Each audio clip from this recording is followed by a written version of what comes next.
Olá, olá, caros ouvintes, sejam bem-vindos a mais um episódio do Frequências da Ciência. É isso mesmo, o episódio do mês, né? Estamos aí no mês de junho com super novidades, super atrações. Estamos aí em todos os canais de streaming, né? YouTube, estamos no Instagram, Facebook, todas as redes sociais aí para levar ciência, para levar tecnologia até a sua casa. Estou muito bem acompanhado hoje aqui, né? Estou com a Luara. Oi, gente, tudo bem? Já aproveitem e não se esqueçam de se inscrever no canal se vocês estão vendo pelo YouTube, ou então de dar um like, salva tudo, mano, compartilha com todo mundo aí, pra todo mundo acompanhar o nosso podcast. Isso mesmo, lembrando que o Museu Catavento é um equipamento da Secretaria de Cultura e Economia Criativa do Estado de São Paulo. E o tema de hoje, Luara, é muito legal, eu sou particularmente suspeito de falar. É cinema e ciência. E para falar desse tema, nós temos um convidado super especial, que é o Guilherme. Bem-vindo, Guilherme. Oi, Luara, tudo bom?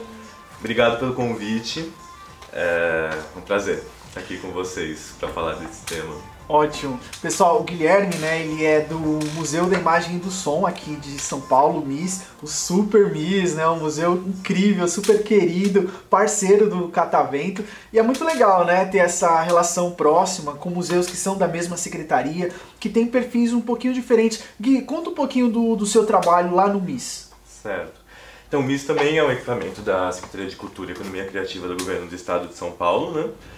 E é um museu que ele está muito ligado ao universo do audiovisual, né? Quando a gente fala em imagem e som, praticamente tudo pode ser resumido em imagem e som, né? do universo. Então por isso que eu nem acho que seja um universo tão distante daqui do Catavento, né? Porque cinema, antes de tudo, é experimentação científica, né? O cinema ele nasceu de experimentações científicas, de curiosidades científicas.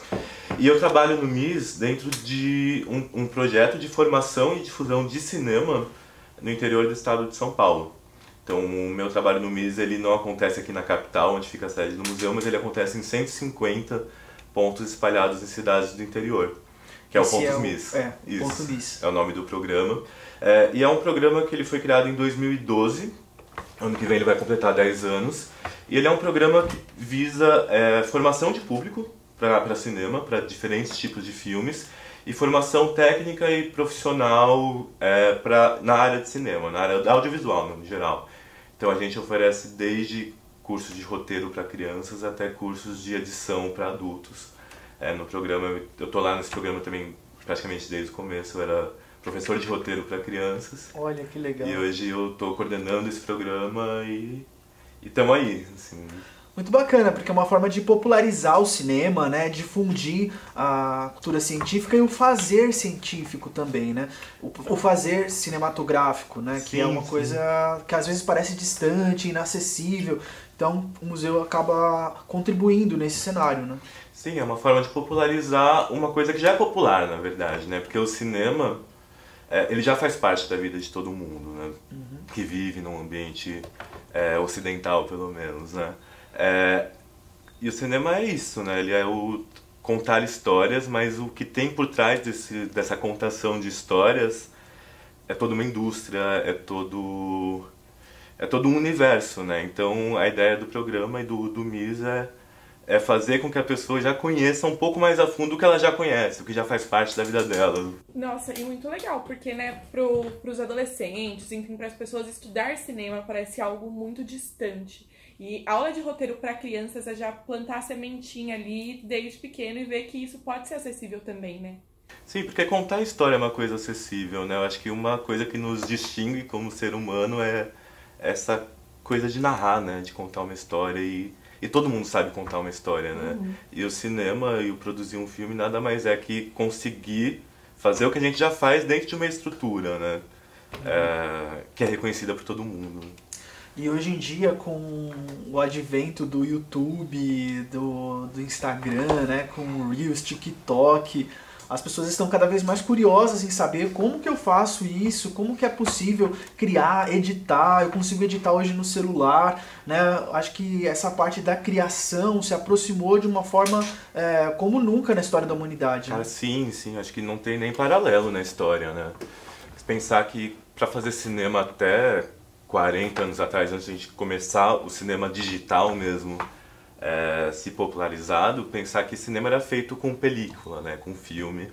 E acesso à película, acesso a filme, acesso ao laboratório de revelação era uma coisa muito inacessível, né? E depois veio fita VHS, a popularização das câmeras domésticas, acho que a popularização das mídias físicas e das redes sociais, assim, elas foram caminhando juntos para tornar o cinema, o fazer filme, o produzir conteúdos uma coisa que praticamente as crianças hoje já nascem sabendo, né? Assim, acho que é comum uma criança ter mais familiaridade com a produção de um vídeo, a produção de um filme, do que um adulto, às vezes, né? Uma criança de 4 anos, ela já pega um celular e consegue contar uma história no celular, né? E as redes sociais e o avanço das tecnologias possibilitam isso, né? E Gui, a própria história do cinema nos traz muito isso, né? O quanto de equipes que você tinha para conseguir entregar um material, né? E que era muito trabalhoso. Hoje em dia, claro, tem a indústria que continua, mas existem também formas de você fazer isso de uma forma muito simples, muito rápida e ter um alcance assim inimaginável, viralizar, né, e alcançar muitas pessoas.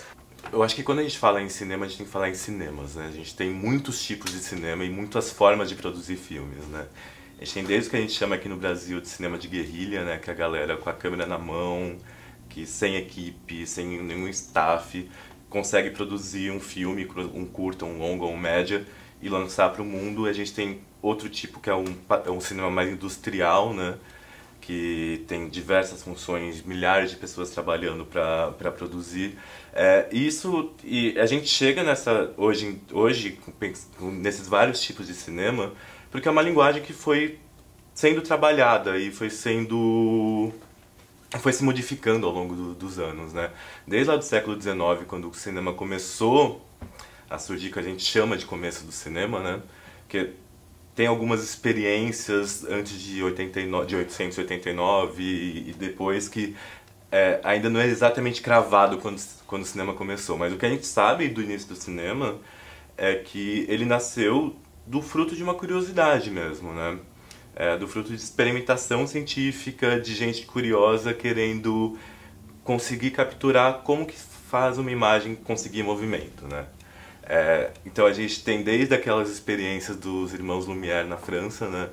Que tem a famosa, que não é a primeira exibição de cinema, é a segunda exibição de cinema, né? Que é a chegada do trem. Muita gente fala que é a primeira exibição, aquela do trem, né? A do trem é a segunda. O pessoal sai correndo e tal. A primeira exibição de cinema que se tem registro também é dos Lumière, mas é a saída de trabalhadores de uma fábrica. Então, que é a primeira vez que eles montaram no equipamento deles, né, que são os 24 fotos por segundo, que geram movimento, na época era um pouco menos, eles não chegavam a 24. Mas a mais famosa é a chegada do trem à estação, né, porque tem aquela história que é quase uma lenda, mas o que aconteceu, né, que o público saiu correndo, vendo o trem chegando em direção na tela, né, que pensar, as pessoas não tinham as referências de imagem e movimento, né. E assim, e nessa época, no final do século XIX, começo do século XX, muita gente começou a se dedicar à experiência mesmo, em como fazer isso se popularizar, como fazer isso chegar nas pessoas, né? Então surgiram as experiências do cinematógrafo, né, que eram aquelas caixas de cinema que a pessoa pagava um tostão para ver as imagens em movimento num rolo, e as imagens e as experiências também de uma pessoa que ele não é exatamente um cineasta. Ele é reconhecido mais como um ilusionista, um mágico, que é o Méliès. Que ele fez algumas experiências com imagens e movimentos que a gente considera precursoras mesmo do que é o cinema, das possibilidades mágicas de criação do cinema, da criação de ilusões, né? Uma coisa que você falou que é muito interessante essa curiosidade, essa investigação, esse teste, que é muito característico do fazer científico, né? Então, quando a gente pensa em método científico, hipóteses, erros, tentativas, você fazer novamente para alcançar um resultado que se espera ou às vezes que não se espera, né? Então acho que o começo do cinema ele teve muito esse lugar da experimentação, da descoberta do não lugar, né? Qual a referência que eles tinham, né? Tinham muita referência da fotografia, né? Mas ainda assim era um campo totalmente aberto de experimentação. E eu acho que isso é muito legal do ser humano mesmo, né? Essa criatividade, inovação, que está sempre acompanhando a humanidade e proporcionando novas experiências, novas descobertas, né? Sim. E eu acho que esse início também é muito importante, que está nessa fase de experimentação. Se você vê filmes dessa época, os filmes que ainda não são narrativos, né, um pouco antes do Méliès, parece muito a videoarte que a gente tem hoje, né? Então é uma fase que as pessoas estavam experimentando a tecnologia, a linguagem. E acho que aí no começo do século XX, acho que o cinema começa a ter esse lugar que é um lugar que pode refletir os sonhos das pessoas, que pode contar os sonhos das pessoas e não precisa estar tão impregnado de realidade, né? Eu acho que o próprio Méliès Exato. brincou muito com isso, né? Exato. Quando ele faz o filme da Viagem à Lua, que naquela época era um sonho, né? Hoje já é uma realidade pra gente, né? A partir da Apollo e da NASA, mas naquela época era de fato uma fantasia, né? De olhar para a Lua e imaginar, será que eu posso ir para lá? Que formas eu poderia ir para lá? Ele era um revólver gigante, né? Que ele estava dentro de uma bala e disparava e acertava a Lua. Então é muito legal, né? E a gente vê como que o cinema, a arte em geral, né? Ela acompanha o espírito da época, né? O espírito do tempo, as vontades das pessoas, né? Essa vontade, né, de chegar ao espaço, que na época do Méliès não existia ainda a corrida espacial, né? Mas é uma coisa que também marca muito a história da humanidade e a história do cinema, na metade do século XX e no começo da segunda metade, né? Até o Homem chegar à Lua em 69. O cinema representou muito, né, essa coisa do espaço, né? O Kubrick representou isso muito bem em 2001, a Odisseia no Espaço, que tem até teorias da conspiração que dizem, né, que o homem nem chegou à Lua, na verdade foi um filme que o Kubrick produziu, né? Olha só! porque ele tinha o cinema possibilita isso, né? Essa habilidade de sonhar, essa habilidade de criar imagens, né? Que correspondem ao que a gente imagina, ao que a gente não imagina e nos surpreende, né, muitas vezes. Sim.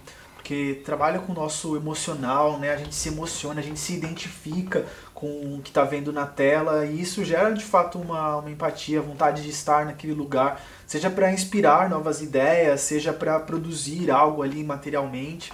Então isso é muito interessante do cinema e o Méliès, esse cinema de origem lá no começo influenciou bastante mesmo a sociedade. Muito. Até pensando oferecer momentos de alegria, né? A gente fala de diversão, mas a gente fala também de saúde mental, né? A gente fala de proporcionar momentos felizes, de estar até mesmo pensando o capitalismo, né? Vender produtos, né? O quanto que isso também fomentou esse desenvolvimento do capitalismo, geração de dinheiro, de riquezas, de desigualdades também, reforçando às vezes preconceitos, né? Ao longo da história. Claro. Então o cinema e pensar que o cinema é uma arma política muito forte também, né? Se a gente pensar que o cinema de Hollywood, né, na época de ouro de Hollywood, ele é um cinema que estava num momento ali da sociedade para fazer propaganda dos Estados Unidos para o resto do mundo, né? Do lugar assim pós-guerra. como o próprio Hitler também usou muito o cinema para difundir, né, as suas ideologias e os seus crimes. Acho que tudo que gera identificação e que também cria laços de afeto, né? Agora na pandemia eu fico pensando muito no que é essa experiência de cinema, né? No que é essa experiência de ver filme. Porque o cinema ele foi concebido para ser uma experiência imersiva, né? Ele é um lugar que você sai da sua casa, que você entra numa sala que é escura, que tem condições específicas de luz, né, de temperatura, de como você senta, de como você assiste a coisa numa tela grande, assiste com outras pessoas, né? Exceto o pessoal que fica lá na turma do gargarejo, né? Que fica olhando assim e tal, não consegue nem enxergar direito. Esse pessoal sofre, eu já tive algumas experiências assim, acho que vocês também, né? Você já sentou, Luara, na turma do gargarejo? Nossa, várias vezes. E aí assistir que é bom nada, você sai com torcicolo, de print, isso sim. É verdade. Você sai com não enxergando nada por um bom tempo, né? Mas o cinema é isso, né? Esse espaço de encontro, né, também. Né? E como que ao longo do tempo também muda, da mesma forma que muda como a gente produz filmes, muda também a forma como a gente assiste filmes, né? Hoje a gente pode assistir filme no celular, no ônibus, né? Tremendo, né? Tremendo, né? Então é bom que aí já tem até uma técnica, né? Você não coloca tantos detalhes, porque se a pessoa vai ver no celular, ela vai tremer muito, né? Então muda mesmo como a gente vai fazer para poder garantir que as pessoas entendam, se divirtam e assistam.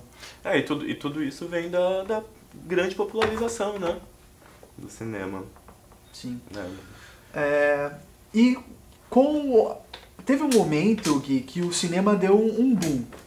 Teve uma parte do cinema que ele estava muito restrito mesmo aos fazedores, era muito caro fazer, os grandes estúdios, né, faziam. E a gente guarda a similaridade também com a própria ciência, né, que poucas pessoas faziam, o acesso era muito limitado, caro de ser feito, né, você tinha que ter referências. Teve um momento que isso se expandiu, que isso se universalizou, né, que mais pessoas entraram nessa jogada. Você diria que foi isso também? Essa popularidade jogou mais pessoas na indústria e por isso ela cresceu da forma que cresceu? Ou não? Sim. Com certeza. Acho que você está pensando também nesse ambiente de que se criaram os filmes arrasa quarteirão, né? Os blockbusters, os blockbusters, né? Assim, tem gente que considera que o primeiro blockbuster é o Tubarão, né, do Spielberg, que foi em 75.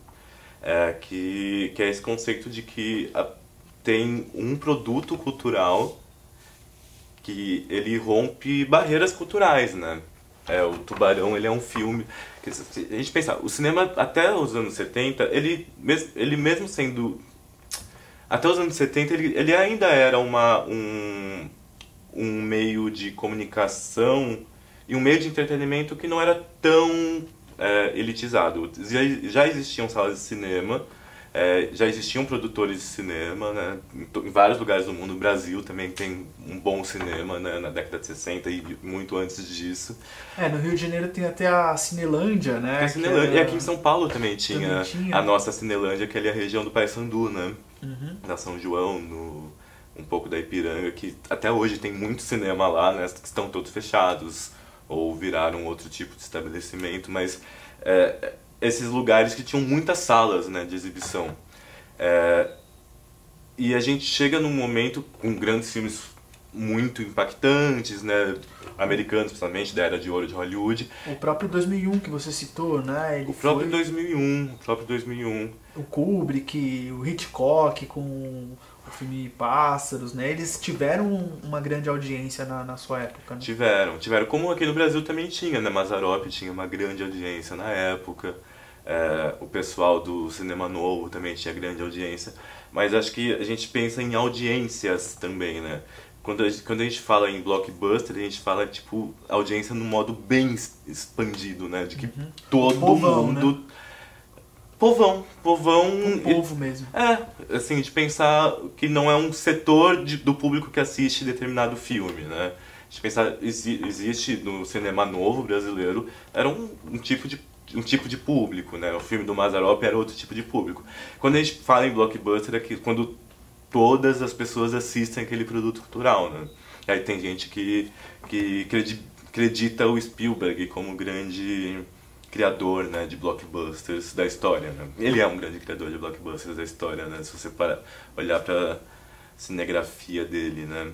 São muitos filmes que impactam, né? E começam a fazer parte do inconsciente coletivo, né? De uma população mundial, né? Praticamente. Você acha que pela linguagem dele, conseguir alcançar diversos públicos. Então, não era uma coisa que o brasileiro entenderia somente, mas que o brasileiro entenderia, o chinês entenderia, o americano entenderia. Você acha que teve muito isso da questão da linguagem? Foi um tipo de linguagem que mudou? Eu acho que a linguagem, acho que é também pensar que existem sentimentos e pulsões universais, né? Que acho que é quando a gente começa a pensar em gênero de cinema, né? Eu acho que tem dúvidas e sensações e sentimentos que eles são comuns em todas as culturas, né? O medo, né? O riso, o imaginar mundos diferentes, né? Então isso une as pessoas, né? O cinema, a arte em geral, né? Mas o cinema eu vejo como ele une as pessoas a partir da imaginação de um cara, né? Que vai imaginar um mundo diferente, um mundo ou para o futuro ou um mundo para o passado, né? Dentro de sensações que fazem parte de todo mundo, né? Desde uma ficção científica, né? Que a ficção científica, ela nada mais né, do que a extrapolação de uma imaginação de um tipo de mundo, né? Que aí você pode ter uma ficção científica que seja uma distopia, né? Distopia pensando num mundo alternativo que seja um pouco pior do que a gente vive, né? Os apocalipse, né? Os filmes apocalípticos. Sim. Ou uma ficção científica que se situe num lugar só que mexa em alguma pequena estrutura da sociedade. E mexendo nessa estrutura da sociedade vai despertar paixões, né, e emoções nas pessoas. Eu acho que o Spielberg faz muito disso, né? O cinema faz isso, né? Eu acho que isso move o afeto das pessoas, né? Sim, e na ciência eu acho que isso também está muito conectado quando a gente fala desses grandes temas globais, né? Esses grandes temas que despertam o nosso interesse. Seja a conquista da Lua, seja uma investigação das estrelas, seja elementos mesmo da nossa felicidade, da nossa longevidade, são coisas que todos nós queremos resolver, problemas de saúde. Isso não é restrito só a uma população local, né? Mas são problemas globais que as pessoas enfrentam. E eu acho que o cinema vai alcançando isso também, né? Para se popularizar, encontrar quais são essas questões da humanidade. Mais do que de regiões específicas, mais questões humanísticas, né? Sim. Tanto da humanidade quanto do universo, né? As grandes curiosidades do universo, do nosso mundo, né? O que tinha antes da gente, o que vai ter depois da gente, né? 2001 ele reflete muito o que vai ter depois da gente aqui, né, no planeta. Ele já previa essa questão da inteligência artificial, né, os desafios. Será que a máquina vai nos superar, vai ser um problema pra gente, né? Um desafio de inteligência artificial pensado na década de 70, 60, imagina que doideira, né? E essa discussão ética, né, do que a máquina tem ética, né? Como que é a nossa relação, né, com a tecnologia, né? O que pauta, né, essa nossa relação com a tecnologia, a nossa ética com a tecnologia, né? Acho que é uma discussão que vem sendo trazida até hoje, né? Isso como a gente se relaciona, né? Ser visionário mesmo, sim, né? De sim. entender A gente domina a tecnologia tecnologia domina a gente, né? Em diálogo total com esse advento dos computadores, né? Essa cada vez a automação que estava se percebendo ali naquela época, ele conseguiu pegar isso, colocou num roteiro, né? Colocou uma trilha sonora que todo mundo conhece pra mexer com a emoção das pessoas, né? Pessoal, e falando em 2001, eu achei a música aqui, vamos escutar. Não, essa eu já ouvi. Você já ouviu, não? Essa eu já ouvi, a música já, o filme... Tá vendo? Mas como marca também, né? Uma trilha sonora marca muito uma coisa... Às vezes a gente já ouviu a trilha sonora, mas não faz nem ideia de onde que é, pra que foi criada. Sim, o cinema ele tem essa capacidade de trazer músicas que fazem parte... A gente nem precisa ter visto o filme, né? A música do Tubarão, né? Do Spielberg, as músicas de 2001. A música do... Busca aí pra gente, Lara, a música do Tubarão. A música do Hitchcock, lá do filme do Hitchcock... Psicose, sim. Da faca da mulher lá, né? Verdade. Acho que pra quem já viu essa cena em algum lugar, né? Você entrar no banheiro, assim, passa um vulto, já vem na sua cabeça aquela cena. Pelo menos comigo acontece isso. É engraçado mesmo. Porque de fato mexe com várias emoções, várias sensações, né? O cinema, com a nossa visão, com as nossas emoções. E a música tem esse poder sensível também, né? De nos sensibilizar, nos emocionar. Engraçado como o cinema pega tudo isso, condensa, né? E proporciona. Tem quem defenda que o cinema, a emoção que o cinema traz, ele tá mais ligado à música do que à imagem, né? Que a gente vê. Interessante. Tem quem defenda, né? E toda a técnica também necessária para conseguir trazer isso de uma forma cada vez melhor, né? Às vezes o próprio George Lucas com Star Wars, né? Ele não conseguiu desenvolver o que ele queria e fez aquela bagunça toda na ordem dos filmes, justamente porque ele não tinha a tecnologia na época que ele gostaria para produzir da forma que ele esperava, né? Com os efeitos especiais que ele gostaria de ter. Ainda não estava naquele ponto de desenvolvimento tecnológico. Isso é muito interessante, né? Como o autor também, ele entende os limites e o George Lucas ali no caso falou, não, eu vou começar a partir do 4º episódio, porque lá na frente, aí depois eu volto e faço do jeito que eu quiser, quando a tecnologia estiver pronta para mim. Então é muito interessante isso. É a construção de todo o universo, né? Por falar na trilha de Tubarão,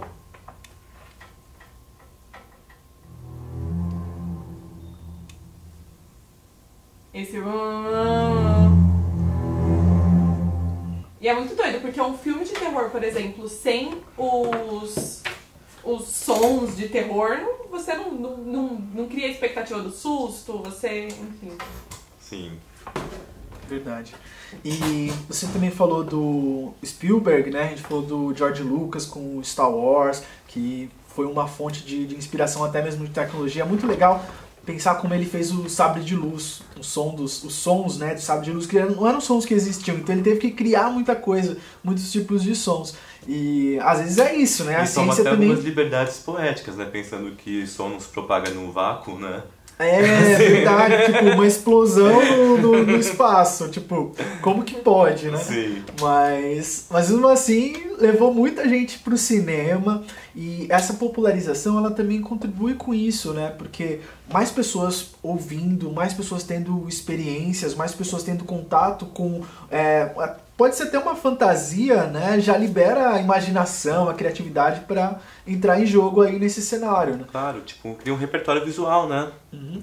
E por mais que, sim, não seja algo real, algo factível, né? Serve para uma inspiração, serve para um divertimento e a partir dali você vai construir. É melhor você ter dúvidas e hipóteses do que você nem ter essas dúvidas e hipóteses. Então, se o filme ele é bom nisso, né, de levantar essas dúvidas e levantar hipóteses, caso elas sejam reais ou não, pelo menos ela jogou em campo essas perguntas, essas dúvidas, para que as pessoas investiguem, para que as pessoas opinem, né, para que as pessoas imaginem. Vocês estavam falando de 2001, por exemplo, que, né, trouxe toda a memória do futuro, a imaginação de como seria o futuro, mas também tem Jurassic World, que veio trazendo toda essa lembrança do passado, né? É verdade. A gente fala muito do... E às vezes é até mais que uma lembrança do passado, né? É o passado de volta, né? O passado que a gente não viveu, porque, né? Sim. Não sabíamos, não tínhamos ideia de como seria, e trouxe tudo isso à tona pra deixar a nossa mente, a nossa imaginação aflorada quanto a isso. O Jurassic Park é outro fenômeno, né? Universal, né? Pelo menos no ocidente, de como o cinema mexe, né, no imaginário, na vida das pessoas. Quando ele é o primeiro filme que eu vi no cinema, por coincidência. Olha só que legal. Sim, eu era criança quando fui no cinema pela primeira vez, e foi o que aqui no Brasil foi traduzido na época como Parque dos Dinossauros, né? Hoje acho que se usa Jurassic Park mesmo, né? Sim, sim. Hoje é o Jurassic World, né? Sim. O meu primeiro foi o Anastácia. Eu fui numa excursão da escola, vê só. Era uma experiência educativa, né? Não era um filme, um documentário. Ir no cinema era uma atividade educativa num ambiente escolar. Isso é muito louco. Qual foi o seu primeiro filme no cinema, Luara? Nossa, nem lembro, porque eu já nasci nessa época em que o cinema já era muito popular. Então... Os Millennials, não... denunciando a nossa idade. O primeiro filme denuncia a idade, com certeza. Mas na minha época também existiam vários passeios de escola pro cinema, já pra utilizar isso como educação. Eu lembro uma vez até que eu fui assistir Crepúsculo pela escola, não sei o porquê, aonde que se encaixava isso. Mas assim, já era algo bem popular na época, né? Crepúsculo é um bom filme. Crepúsculo é um bom filme. Eu gosto. Eu deixo pra lá. Voltando no Jurassic Park, de fato, foi um fenômeno, né? E essa investigação do nosso passado, né? Que é tão misterioso e tem algumas lacunas, algumas brechas tão fantasiosas e disponíveis para nossa imaginação quanto o nosso futuro, né? E é engraçado o quanto de real e imaginário tem, né? Tem alguns erros crassos. Tem alguns erros engraçados, por exemplo, a maior parte dos a maior parte dos dinossauros do Jurassic Park, eles são na verdade do período Cretáceo, não são do período Jurássico. Mas aí foi a liberdade do cineasta, né, da equipe de colocar Jurassic Park, porque Cretacic Park não ia ficar um bom nome, né? Ia ficar meio difícil de vender Cretacic Park, né? Mas aí eles deixaram o Jurassic Park, fica mais interessante. A gente não sabia disso, não. Pois é, interessante, né? Sim. E muitas coisas também eram o que se tinha de ferramenta na época. Por exemplo, o Velociraptor, né? O que eles tinham de elemento ali para reconstruir o Velociraptor, que veio da ciência, veio da paleontologia, né? E eles chegaram naquela definição de Velociraptor. Mas hoje em dia já se sabe que o Velociraptor não parecia tanto com um lagarto, ele tinha penas, ele tinha uma morfologia completamente diferente. E tudo isso graças à investigação científica. Tudo bem que no Jurassic World eles poderiam ter optado por colocar penas ali no Raptor, mas eles ainda deixaram ele parecendo um lagarto, né? Justamente para não perder esse gancho, essa conexão com as pessoas, esse imaginário que se criou em torno do Sim, até porque eu imagino que mesmo tendo alguns erros, entre aspas, científicos, eu acredito que muita gente que viu o Jurassic Park, o Jurassic World, quando criança, sentiu vontade de virar paleontólogo, né? Sim, muita gente. A gente tem até um monitor aqui do Museu Catavento, o Diego, que ajudou a gente, né, na produção aqui do roteiro. Lembrando aí, deixar o nosso agradecimento a toda a equipe do Frequências, valeu, né? Diego, valeu, equipe. O Diego, a Ângela, a Daíse, que ia apresentar hoje não pôde. Fica o nosso abraço aí pra vocês são fenomenais. E o Diego é um desses exemplos, né, que viu a paleontologia, viu lá a escavação, né, viu lá esse trabalho do cientista e quis ser cientista também. Então esse é um outro ponto muito importante, onde a ciência e o cinema se encontram. Porque o cinema oferece uma diversidade de trabalhos, apresenta novas formas de ser no mundo, né, e que inspira as outras pessoas a serem iguais àquelas, né. Seja um super-herói, uma criança que quer ser um super-herói, ou um estudante que vê um biólogo fazendo o seu trabalho, exercendo sua função, e lá na frente... Sonhos mais possíveis, né? E vai se tornar... O Catavento tem muito a ver com o Jurassic Park, se eu pra pensar, né? Verdade. Vários monitores, estudantes, pessoas que estão ali pesquisando, né? Sim. A gente tem uma sessão aqui no museu que a gente volta 200 milhões de anos atrás para entender como é que era o Brasil no período Cretácico, no período Jurássico, enfim. Como eram os dinossauros dessa época, né? Porque também, acho que o próprio Jurassic Park, ele traz uma visão pra gente de dinossauro que nós, brasileiros, não passamos por essa realidade, né? Não eram esses os dinossauros daqui. Então é legal pra gente ver que não eram só aquele tipo de dinossauro que... O T-Rex, né? Que aqui no Catavento tem uma seção de dinossauros do Brasil? Sim, é o Dinos do Brasil. Que bacana. E a gente usa a realidade virtual pra levar as pessoas pra essa viagem aí no tempo, na pré-história do Brasil. Nossa, eu tenho uma história muito legal, porque o meu avô, ele nunca tinha ido no cinema na vida dele. Nunca. E aí a primeira vez que ele viu algo do tipo... foi quando ele veio no Dinos do Brasil. E ele saiu impressionado, porque ele nunca tinha visto nem na tela. Na tela grande. Aí ele vem ver uma realidade virtual, onde se mexe, enfim, onde, não vou dar spoiler, hein? Onde muitas coisas acontecem. E ele ficou impressionado. Pra ele era algo assim, que nem existia, que ele nem imaginava. Que legal. Você tem foto desse momento dele? Não tenho, porque eu não consegui tirar foto da sala, porque eu também estava passando pela experiência. Mas assim, vou colocar uma fotinho dele aqui no museu pra vocês verem. Que legal. Acho que aqui no Catavento também vocês têm muito isso, que vocês estão no mundo científico, né? Vocês são divulgadores científicos, né? Essa figura do cientista, né? Sim. Que foi construída pelo cinema também, né? O que é o cientista maluco, né? De Volta pro Futuro, né? Do professor Bugiganga, que é essa figura arrepiado, jalé. O cinema ajudou também um pouco a criar esse histórico, né? Esse estereótipo do cientista. Sim. E a gente aqui acaba desmistificando um pouco esse lugar, vocês são né? assim. A gente não precisa ser... Mas assim, por exemplo, tem apresentações que nós fazemos, né? Bem voltados pra química, quando a gente faz os espetáculos, fazia, né? Agora na pandemia não tá tendo mais. Mas que a galera até usava peruca pra trazer realmente essa lembrança que as crianças também criam. Porque para as crianças, por exemplo, o Pedro fala, eu sou cientista. Como assim você é cientista, sabe? Cadê? Você não parece um cientista. Então, e trazendo essa memória e desmistificando isso ao longo da apresentação. É algo muito legal e que eles pegam isso assim no ar e já saem daqui sabendo que não é assim. Não é só velhinho do cabelo branco que é cientista, não. Que bacana. Isso é muito legal mesmo.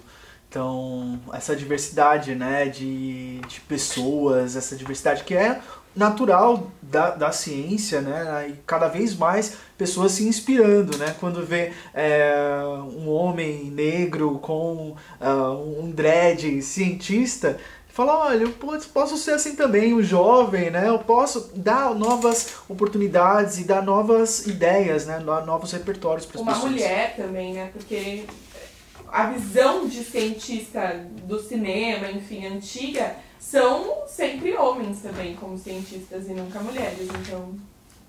Mas, voltando no Jurassic Park, ainda dentro desses erros, né, que eles cometeram, por exemplo, você tirar o DNA... Vamos falar liberdade poética, tá, né? Porque... a liberdade criativa. Liberdade criativa do Steven Spielberg. Concordo. Aquela história de tirar o DNA de dentro, né, do mosquito lá, do aquilo ali não existe. Não é possível? Não é porque, possível. assim, eu não entendo nada de ciência. Não, teve um caso que a pessoa conseguiu, né, extrair dentre todos os milhares de fósseis, né, e de evidências onde poderia achar DNA preso no mosquito, conseguiu, mas com uma parcela, né, do genoma, do DNA, você não conseguiria remontar um dinossauro inteiro, né? Então isso daí foi uma Principalmente liberdade. nos anos 90, né? Principalmente nos anos 90. Se agora a gente não consegue, né? Imagina nos anos 90.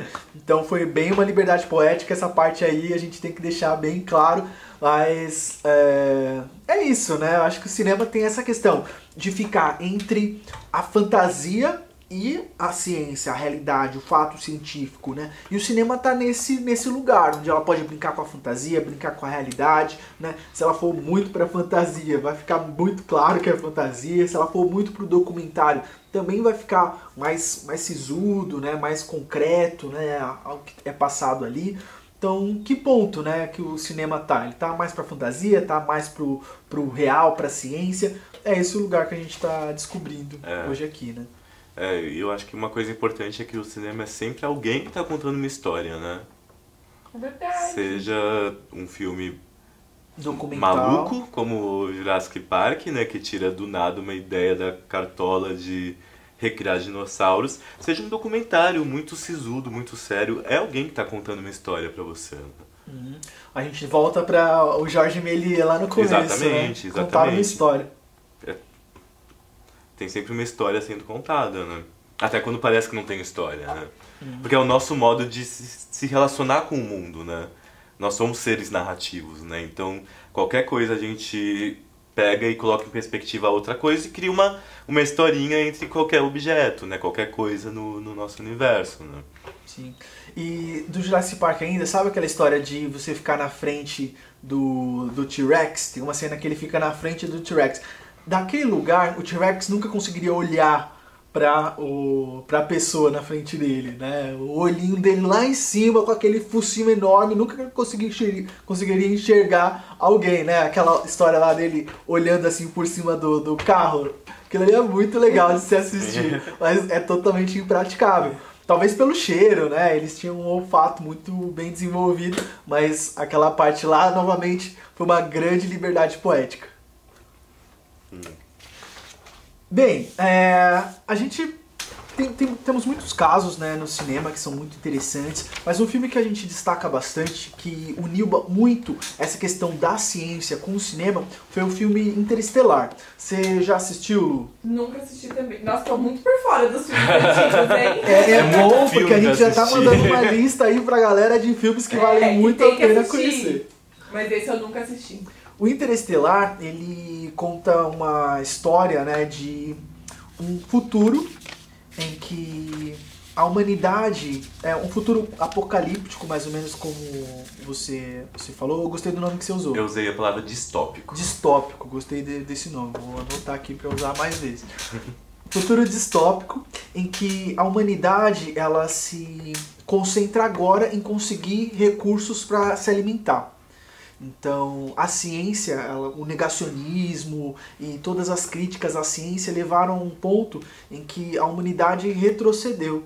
E a ciência, os cientistas agora mesmo têm que ficar escondidos. A própria NASA, dentro desse filme, ela fica escondida. Os cientistas que trabalham geralmente têm um segundo emprego numa fazenda, produzindo alimentos para a população, que é o que está em falta.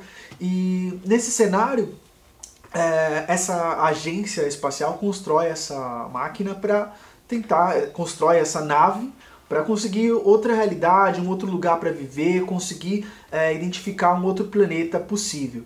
E esse filme, Gui, ele foi supervisionado, foi muito baseado também em um livro de um físico muito importante, e ele participou muito da construção desse roteiro, tem muita liberdade poética, mas é um filme que também tem muita ciência. Eles trazem um debate muito interessante sobre o conceito de buracos de minhoca, sobre buracos negros. Inclusive, a simulação que fizeram de buraco negro nesse filme foi incrível, porque se aproximou muito da foto que foi tirada recentemente de um buraco negro de verdade. Então eles acertaram ali, eles atiraram e acertaram muito próximos ali do que seria a realidade.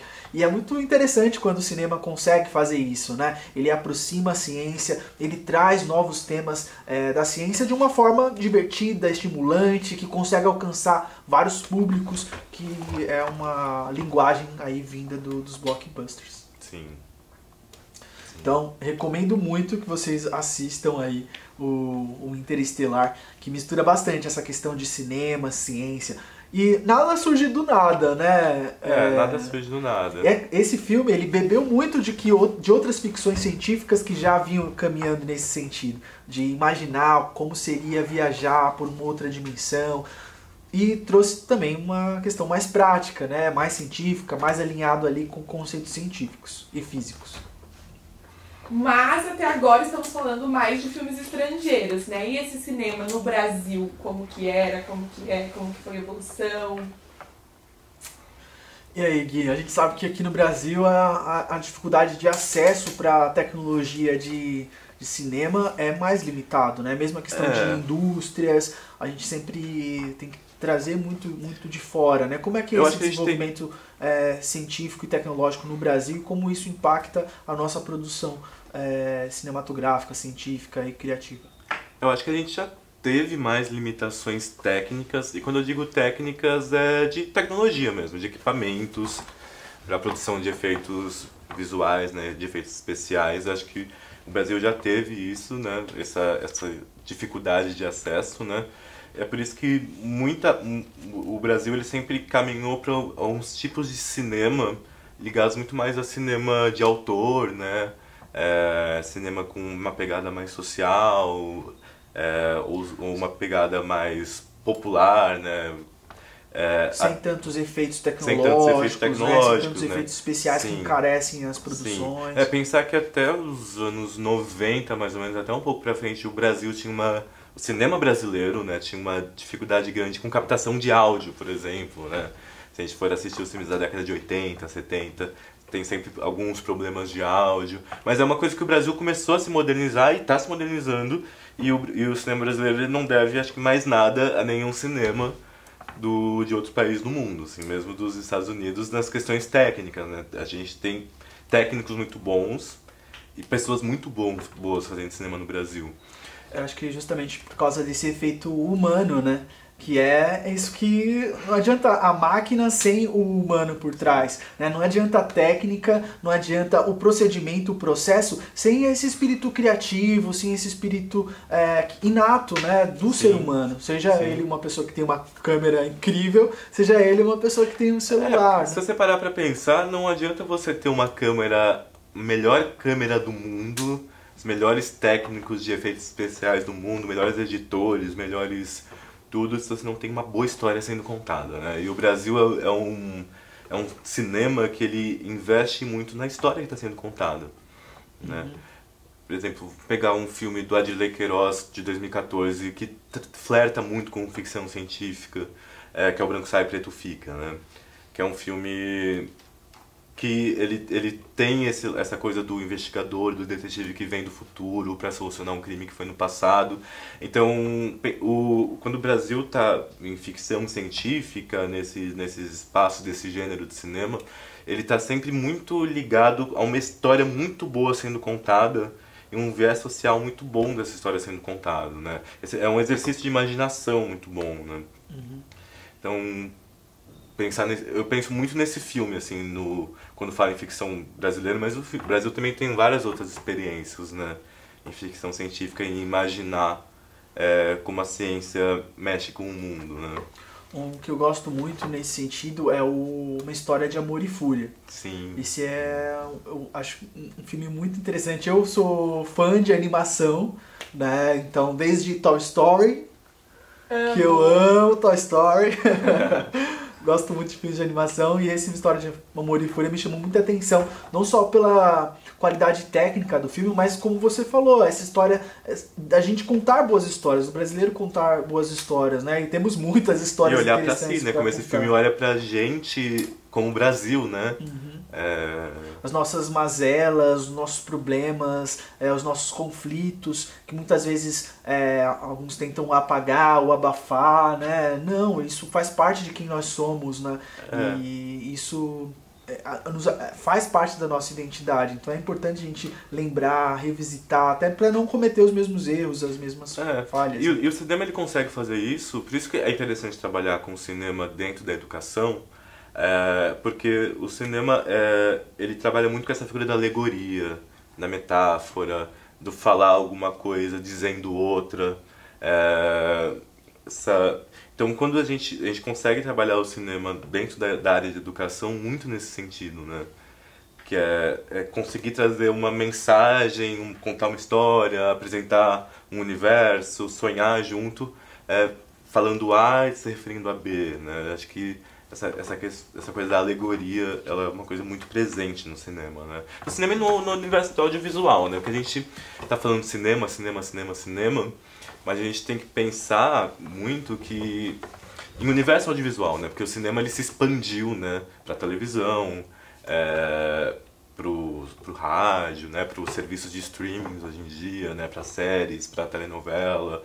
Então, pensar em linguagem audiovisual, né? Não só como o cinema, que é o filme lá, com 3 atos, com 1h30, 2 horas de duração, mas pensar em outras formas que utilizam a linguagem audiovisual para contar histórias, né? Porque eu acho que hoje em dia, talvez assistir série seja às vezes até mais popular do que ver filme, né? Sim. Em algumas faixas etárias, né, Luana? Sim, sem dúvidas. Eu acredito até... Por exemplo, as séries, elas me interessam muito mais porque a história é muito mais longa. Então eu consigo ter mais informação sobre toda essa história, enfim, saber tudo que está acontecendo. Às vezes me imaginar dentro da história por muito mais tempo do que o filme. Você consegue criar expectativa com o episódio que vai sair amanhã, nananã. E o filme muitas vezes não, né? É aquilo e é aquilo. E como série é mais rápida de ser produzida... que cinema é uma coisa que demora, né? Assim, desde você conceber o argumento, conceber o roteiro, conseguir financiamento para o seu filme. Isso é em todo lugar do mundo, não é só no Brasil, não. Conseguir financiamento para o seu filme, fazer casting, fazer pré-produção, fazer produção. Então, o processo para um filme sair do forno para estar na tela do cinema assim, é uma coisa de anos, né? Série também, mas é que a série tem isso de como elas já são produzidas por emissoras ou por estúdios. Então, o processo delas é mais rápido e às vezes ela consegue refletir mais rapidamente o que está acontecendo naquele momento do mundo, né? Então, acho que a gente tem algumas séries de muito sucesso atualmente que refletem com muita rapidez, né, o que está acontecendo no mundo. Sei lá, pode falar o nome de emissora? Pode. HBO, que lançou Years and Years há alguns anos atrás. Qual? Years and Years. Que é uma série de 6 episódios que reflete coisas que estão acontecendo nesse instante, né? Discussões que estão acontecendo no Twitter hoje. Uma série que já foi lançada, tal, consegue discutir isso. A própria experiência do Black Mirror, né? Estou falando de 2 séries inglesas, porque os ingleses eles são bons nisso. Os ingleses eles são bons de imaginar como a gente está num buraco, né? De olhar para o buraco que a gente vive, né? Que é essa coisa da distopia, né? Do buraco existencial, do ser humano, que é o Black Mirror, né? Que é uma série de TV inglesa que eu não sei em qual temporada tá, né? Que ela primeiro começou lá no Channel 4 na Inglaterra e depois ela virou universal, né? Quando a Netflix comprou os direitos dela de exibição e virou essa febre, né? Que é hoje. Que é uma série antológica, né? É uma trilogia, né? Que episódios que não se conectam entre si em nenhuma instância, a não ser a relação que a gente tem com a tecnologia, né? Mas eu acho muito legal de Black Mirror, porque, por exemplo, a gente assiste as coisas e às vezes fala, mas eu faria assim, nossa, mas por que ele fez desse jeito? E aí, Black Mirror criou um episódio em que tem várias oportunidades, né, várias opções, e você vai dando o caminho pra série, né? Você escolhe a opção que você faria agora. Isso. E aí tem vários finais. Eu não lembro qual que episódio que é, acho que é o último episódio de alguma temporada. Mas isso é muito bacana. Eu confesso que eu não consegui mexer. Acho que o fato de ser 89, né, de ter nascido em 89, ainda me limita em algumas coisas dessas tecnologias. Eu confesso que também esse episódio interativo, do Black Mirror eu não embarquei, não. Acho que... eu fiquei tentando lá e desisti. Eu aceitei o final que foi lá. Aceitei aquele final. Mas a temática do Black Mirror, no geral, ela é muito boa. Ela não é nova, né? Até porque o Black Mirror é uma série inspirada em outra série dos anos 70, né? O Além da Imaginação, né? Mas ela recicla essa série, né? Que ela se inspirou, né? Pra discutir o mundo hoje, né? A gente pensar em vários episódios dessa série tem tanto a ver com o nosso dia a dia, né? E é curioso porque assim como o Méliès, né? Lá no início do século, imaginava como é que seria a viagem à Lua, a gente hoje com o Black Mirror se imagina como é que vai estar a humanidade daqui a 100 anos, daqui a 50 anos, como as tecnologias que nós temos hoje e imaginamos que ela vai ser no futuro, né? A gente vê cada vez mais os microchips diminuindo, né? A nossa época, Gui, a gente era a época do disquete. Você chegou a usar o disquete. A Luara já não é mais da época do disquete.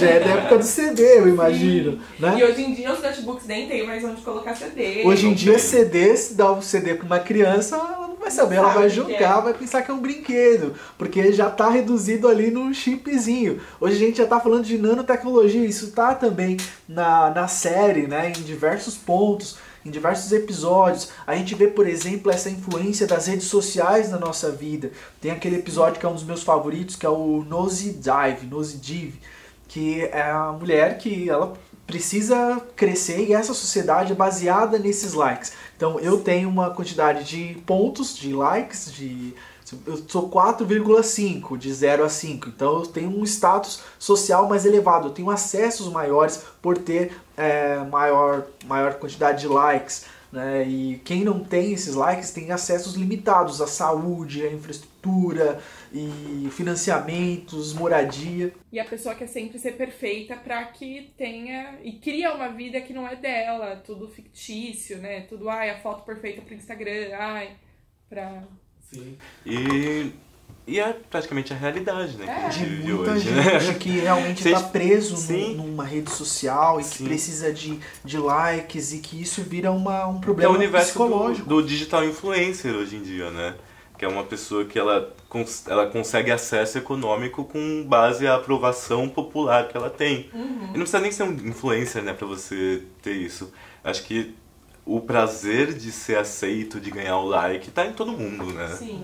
Sim, acho que é uma coisa que... Assim como o medo da rejeição também, né? Sim. Porque nesse episódio ela vai para uma rejeição assim horrível, ela vai do alto a baixo e a gente acompanha aquele desespero e o índice dela diminuindo cada vez mais, a rejeição aumentando, esse medo da rejeição cada vez maior nas redes sociais, né? É uma coisa que vai se fundindo, né, entre a gente, né? Que essa dimensão do que é o mundo real, do que é você, do que é o mundo virtual, do que é sua persona na internet, né, nas redes sociais. Eu sinto que cada vez mais as coisas estão se fundindo, né, que o mundo do virtual ele tá virando cada vez mais o mundo real, né? Principalmente agora, né, que a gente não tem mais o mundo real praticamente, que a gente tá trancafiado em casa. Foi muito pro virtual. Sim. Um outro episódio muito legal de Black Mirror é o San Junipero, que você vive uma experiência de realidade virtual e você tem como ficar por um tempo, vou pra Bora Bora, vou pra Tailândia, vou pra uma praia e passa um tempo, ou você, no final da sua vida, pode pegar sua consciência e levar para esse lugar, meio como uma vida eterna, né? Então ele uniu aí uma tecnologia que está em expansão cada vez mais, que é a realidade virtual, a gente não sabe ainda qual vai ser o caminho, e colocou sobre isso um interesse, uma pesquisa sobre como viver mais, como transplantar a sua consciência para um computador E que é você, né? Que você é já você. deu o spoiler do episódio, né, Pedro? Gente, assistam, viu? É legal, não contei os personagens principais, assistam.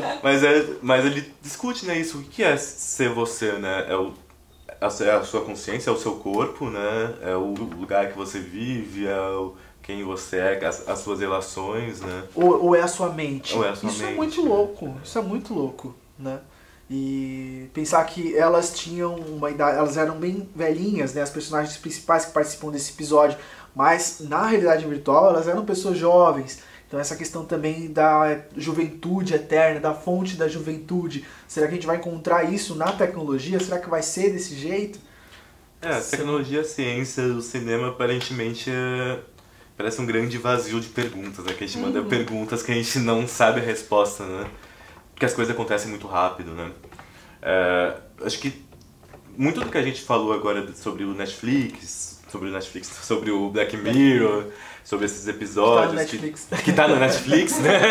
Olha o jabá aí pra Netflix, já fica a dica, Netflix patrocina a gente. Mas a Netflix tem um documentário muito bom, que é do ano passado, que chama Dilema das Redes. Não sei se você chegou a ver. Não. É um documentário que ele discute muito isso de como a gente se relaciona com as redes sociais e como as redes sociais nos influenciam na vida. E como a nossa vida ela acaba sendo ditada por essa figura do algoritmo, né? Eu já, agora você falando, eu já vi, sim, bem legal. Sim, é muito legal e é assustador, né? Acho que a gente, também nessa conversa parece que tudo é meio assustador, né? Quando a gente fala Tudo vai para o distópico, né? A palavrinha nova que eu Sim. peguei hoje aqui. Tudo vai para um lugar mais distópico. Você acha que talvez o cinema tá indo mais para esse lado? Porque antes no Méliès era mais alegria, não tinha essa distopia também. A gente tá caminhando, pensando agora nesse encerramento. Tá difícil imaginar esses futuros positivos ou esses futuros negativos estão mais presentes, assim? É que hoje aqui a gente fez um recorte, né? Um recorte bem específico, né? De alguns filmes, de um gênero cinematográfico, mas é que pensar que o mundo produz milhares e milhares de filmes por ano, né? Eu acho que o cinema, como a arte em geral, ela não é que ela molda o mundo, ela reflete o que está acontecendo no mundo, né? Então, a sociedade na época, os valores da época, o humor da época, os sentimentos da época, aquela palavra alemã, né, Zeitgeist, né, do espírito do tempo, né? O cinema, ele tá muito nisso, então o artista é aquele que ele é quase que um para-raio, né, do que está acontecendo no mundo, né. Então, é que a gente falou de um tipo de filme, um tipo de cinema, né, mas tem cinema para todo mundo, né, tem cinema para todos os humores, todos os sentimentos, tudo. Isso aí, legal. Pessoal, uma conversa muito rica, né? Se você gostou, deixa aqui nos comentários, comenta aí se você quer um episódio 2, 3, a gente traz o Gui de volta aqui, se ele puder. Gui, muito obrigado por ter vindo aqui, foi uma aula pra gente. A gente aprende demais, né, com cada convidado, com cada tema que nós trazemos aqui no Frequências da Ciência, e é um prazer enorme pra gente ter você aqui, ter conversado sobre esses temas tão legais, e espero que vocês acompanhem aí os próximos episódios do Frequências da Ciência, né, Lu? Exatamente. Não esquece de comentar aqui se você quer uma parte 2, compartilhar com todo mundo que gosta de cinema. Vamos espalhar esse podcast aí pra galera. Eu que agradeço o convite de vocês. Eu adoro o Catavento, o que o Catavento representa. Prazer meu estar aqui. Espero voltar. Tá bom. Já vamos marcar esse episódio 2, gente. Muito legal, já tem muito filme pra gente comentar aqui. Então a gente faz um especial Black Mirror, olha. Nossa, ia ser show de bola, hein? Legal. Pessoal, brigadão, até a próxima. Tchau, tchau. Tchau.